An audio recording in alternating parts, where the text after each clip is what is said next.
రైతు పండించిన ధాన్యం చివరి గింజ వరకు ప్రభుత్వం కొనుగోలు చేస్తుందని, ప్రజాప్రభుత్వం రైతు అభ్యున్నతే ధ్యేయంగా ముందుకు సాగుతోందని వరంగల్ పశ్చిమ నియోజకవర్గ ఎమ్మెల్యే నాహిని రాజేంద్ర రెడ్డి అన్నారు.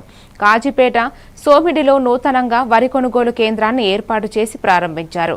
గతంలో కొనుగోలు కేంద్రం అందుబాటులో లేక రైతు దూర ప్రాంతాలకు ధాన్యాన్ని తరలించి అమ్మేవారని తమ ఆవేదన అర్థం చేసుకుని రైతుల పక్షపాతిగా నిలిచిన ఎమ్మెల్యేను స్థానిక రైతులు సత్కరించి కృతజ్ఞతలు తెలియజేశారు. అనంతరం ఎమ్మెల్యే మాట్లాడుతూ రైతు బలంగా ఉంటే గ్రామం బలంగా ఉంటుంది, గ్రామం బలంగా ఉంటే తెలంగాణ బలంగా ఉంటుంది. ఈ కార్యక్రమంలో 62, 63వ డివిజన్ల కార్పొరేటర్లు జక్కుల రవీందర్ యాదవ్, విజయశ్రీ, సయ్యద్ రాజాలి, ప్రజాప్రతినిధులు, అధికారులు పాల్గొన్నారు.